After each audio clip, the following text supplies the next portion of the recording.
தனுஷை பொறுத்த வரைக்கும் மனைவியிலிருந்து பிரிஞ்சிட்டார்.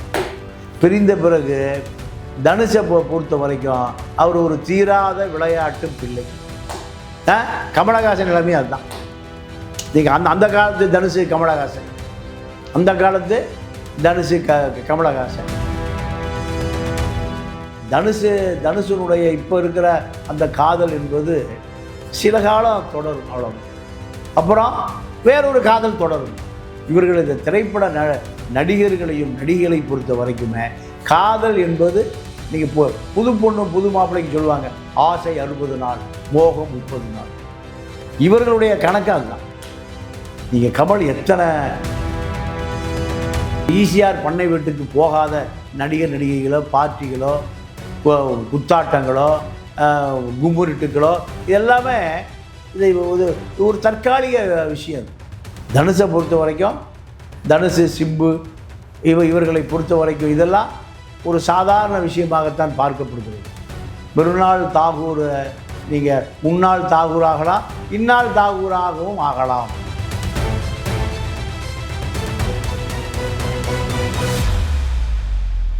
சார் வணக்கம். வணக்கம். தனுஷ் ரஜினிகாந்த் அவருடைய மகள் ஐஸ்வர்யா பிரிந்து சில ஆண்டுகள் ஆயிடுச்சு. இந்த சூழலில் நடிகை மிர்னால் தாக்கூர் திருமணம் செய்யப்படுறா அப்படிங்கிற தகவல்லாம் சமீப காலமாக வந்துக்கிட்டு இருக்கு. மிர்னால் தாக்கூருமே நாங்கள் கல்யாணம்லாம் பண்ணல, ஆனால் டெய்லி ஃபோன்லாம் பேசுவோம், நல்ல நண்பர்களாக இருக்கும்னு சொல்கிறாங்க. இல்லை, திரைப்படத்துறையை பொறுத்த வரைக்கும் நீங்கள் ஒரு நடிகர் ஒரு நடிகையோடு பழகுவது, அவர்களோடு பண்ணை வீடுகளுக்கு போவது, பார்ட்டிகளில் கலந்து கொள்வது, 5 நட்சத்திர ஹோட்டல்களில் கூடி குழாவுவது, இதெல்லாம் சாதாரண விஷயம். நீங்கள் சிவாஜி கணேசன் ஒரு நல்ல குடும்ப தலைவர், அதில் மாற்று கருத்தே இல்லை. கமலா அம்மா, சிவாஜி 2 பேரும் நீங்கள் குடும்ப தலைவர், குடும்ப தலைவி எப்படி இருக்க வேண்டும் என்பதற்கு எடுத்துக்காட்டு. ஆனால் அந்த காலத்தில் சிவாஜியோடு நடிக்கக்கூடிய நடிகைகளோடு கிசுக்கப்பட்டார். அப்போ கமலா அம்மா, உங்கள் மீது இப்படியெல்லாம் புகார் வருது, இது உங்களுடைய இமேஜுக்கு, உங்களுடைய புகழுக்கு களங்கம் விளைவிப்பதாக இருக்குது, அதனால் நீங்கள் தயவுசெய்து இது போன்ற கிசுக்கெல்லாம் வரக்கூடாது, வராமல் பார்த்து கொள்ளுங்கள் அப்படின்னு கமலா அம்மா கடும் கட்டளை போடுறாங்க. அந்த காலத்தில் பத்திரிகை ஊடகங்கள் எப்படி இருக்குன்னு பாருங்கள். அப்போது சிவாஜியுடைய சொந்த சகோதரர் கமலாமாவிட்ட போய் சொன்னாராம், அது அவனுடைய தொழில், அது அவனுடைய தொழில். அந்த தொழிலில் பல பெண்களோடு நட்பு ஏற்படும், தொடர்பு ஏற்படும். அப்போ அந்த காலத்தில் ஸ்டுடியோக்கள் தான் பண்ணை வீடு, ஏவிஎம் ஸ்டுடியோ, வாகினி, பிரசாத் எல்லாமே ஏக்கரா கணக்காக இருக்கும்.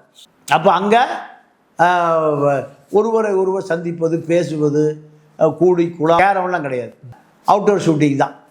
அப்போ இதெல்லாம் மிக சாதாரண விஷயம். இதை நீ கட்டுப்படுத்தினால் குடும்பத்தில் பிளவு உண்டாகும். யார் சொன்னது? சிவாஜியுடைய சகோதரர். தொழில் வேறு, குடும்பம் வேறு.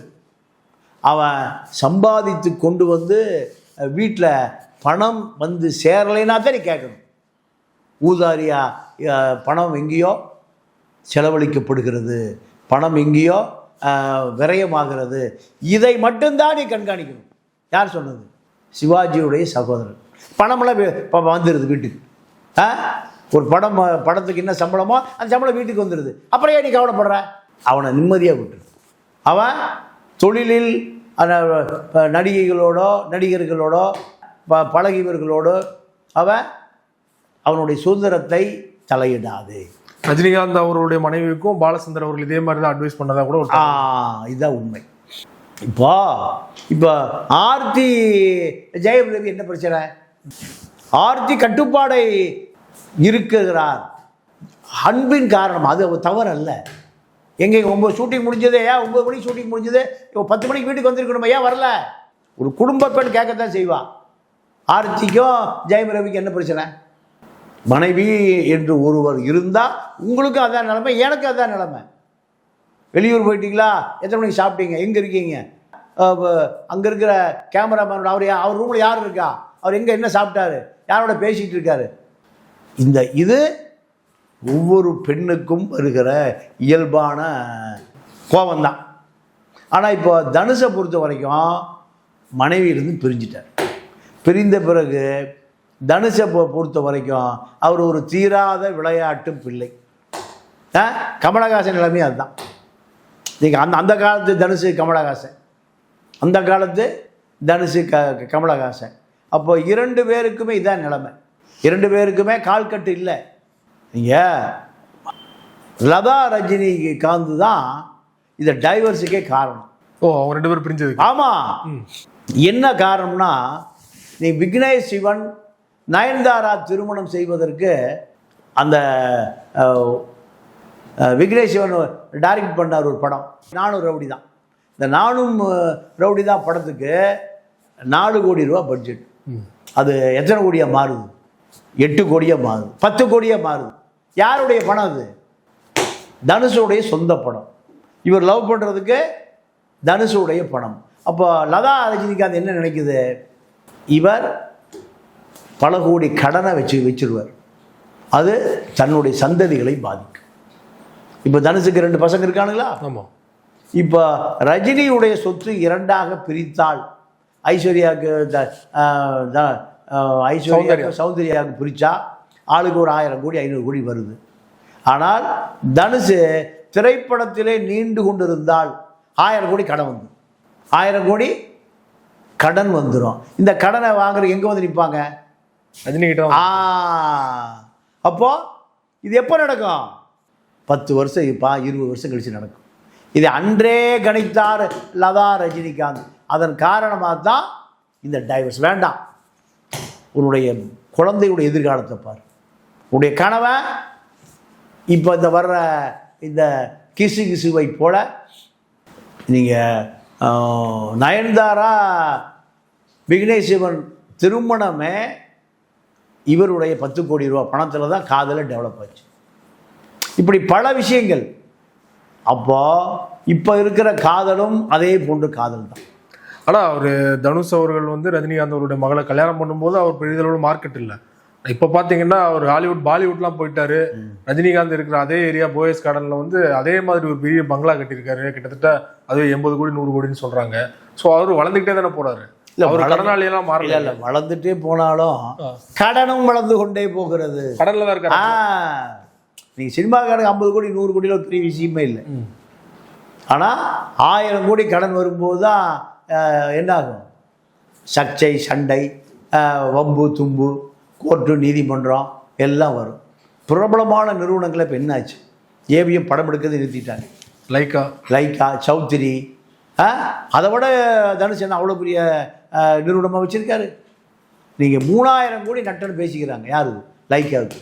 சுபாஸ்கரன் 3000 கோடி திரைப்படத்தில் போச்சுங்கிறாங்க. ஏவிஎம் நிறுவனமே படம் எடுப்பதை நிறுத்தி கொண்டு விட்டது.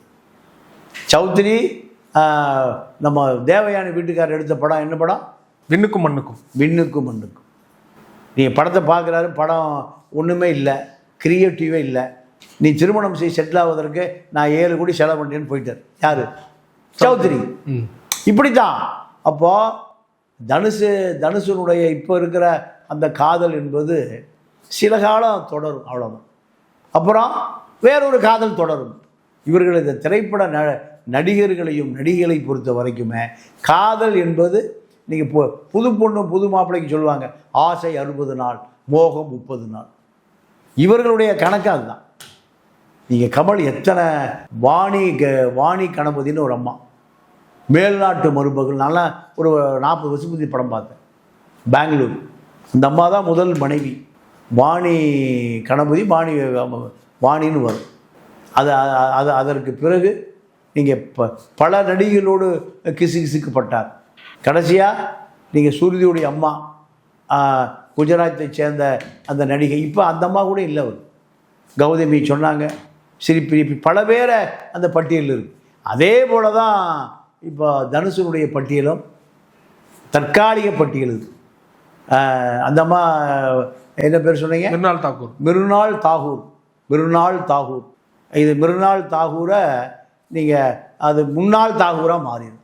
இதெல்லாம் திரைப்பட வாழ்க்கையில் இப்போ ஈசிஆர் பண்ணை வீட்டுக்கு போகாத நடிகர் நடிகைகளோ, பார்ட்டிகளோ, குத்தாட்டங்களோ, கும்முருட்டுக்களோ இது எல்லாமே இது ஒரு தற்காலிக விஷயம்.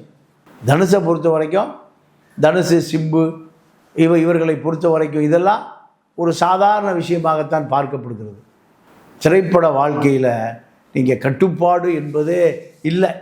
ஏன்னா கட்டுப்பாடு இருந்தால் இவ்வளவு பத்திரிகைகளும் இவ்வளவு இணையதளங்களும் இவர்களை பற்றி பேசுவதற்கு இது ஒரு பெரிய மார்க்கெட்.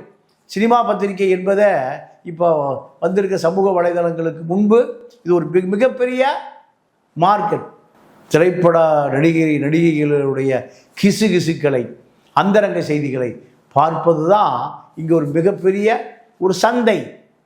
நீங்கள் சினிக்கூத்து இப்படி ஏறக்குறைய எனக்கு தெரியும் 25 பத்திரிக்கை என்னுடைய அச்சகத்தில் அடித்து கொடுத்துருக்கேன். இதெல்லாம் ஒரு திரைப்படத்தை பார்க்குறான் ரசிகன், பார்த்து முடித்த பிறகு அவர்களுடைய அந்த புறம் எங்கே இருக்குன்னா ஆராய்ச்சி பண்ண போயிடலாம். அந்த புறத்தில் என்ன நடக்குதுன்னு ஆராய்ச்சி பண்ண போகிறான். இது உலகம் முழுக்க உள்ள விஷயம்.